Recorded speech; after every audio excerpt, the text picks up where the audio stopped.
It's another Friday and you're welcome to Headlines Nigeria on Internet Television International. From our studios in Abuja, Nigeria, I am Grace Ukot with a quick summary of what's making the news in our national dailies. Nigerian Tribune, reps approve 87.7 billion naira for INEC. The House of Representatives on Thursday passed the Independent National Electoral Commission budget as it finally approved a total sum of 87.7 billion naira in concurrence with what the Senate had earlier passed. Next newspaper, twin brothers among arrested robbery gang.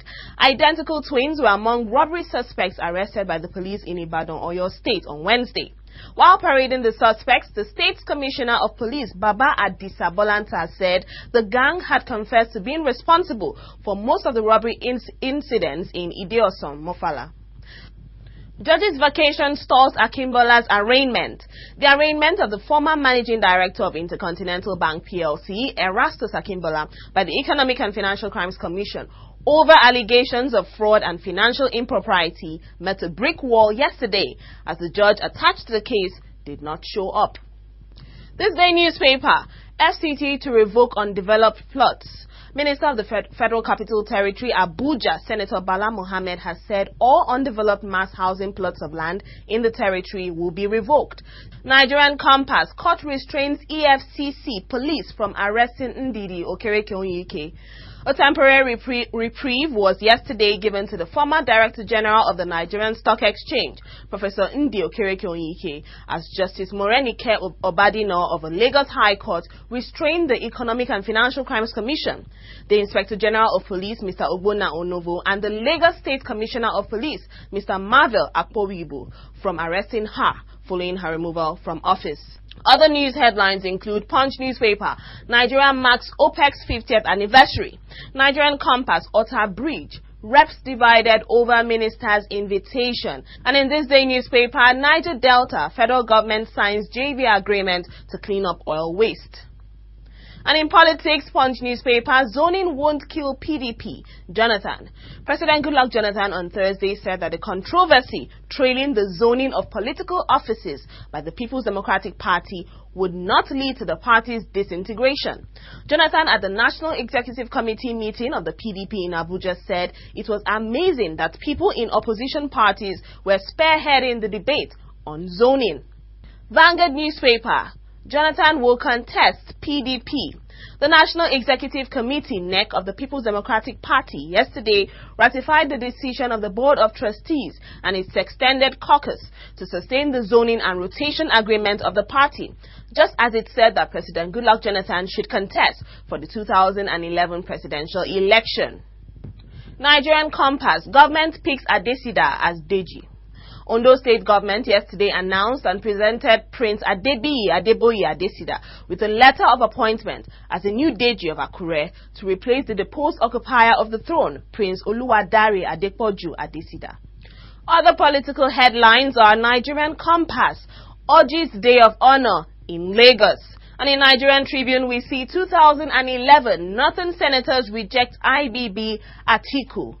ACN queries Kaduna's bid for 15 billion naira bond is seen in the Guardian newspaper. And business news, Punch newspaper, oil and gas insurance. Nigeria loses $68 billion to foreign underwriters. The Commissioner for Insurance, Mr. Fola Daniel, said on Thursday that despite previous directives to give local insurers a larger share of the oil and gas sector's risk coverage, the market had remained dominated by foreign firms. This, he said, had resulted in the loss of about $68 billion to foreigners.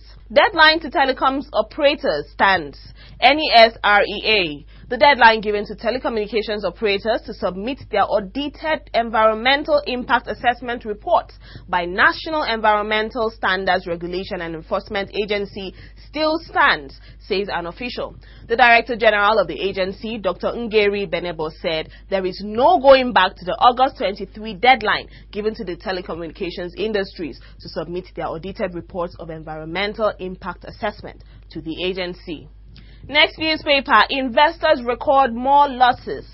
Investors at the Nigerian Stock Exchange recorded additional losses at the close of trading on Thursday as the market measuring parameters plunged by 0.18%, making it the fourth day that it had followed a downward trend. Other business headlines: Nigerian Compass, federal government pledges improved power supply, petroleum products. Nigerian Compass, could farm settlements answer Nigeria's food security question? Next newspaper, stock performance contradicts positive outlook.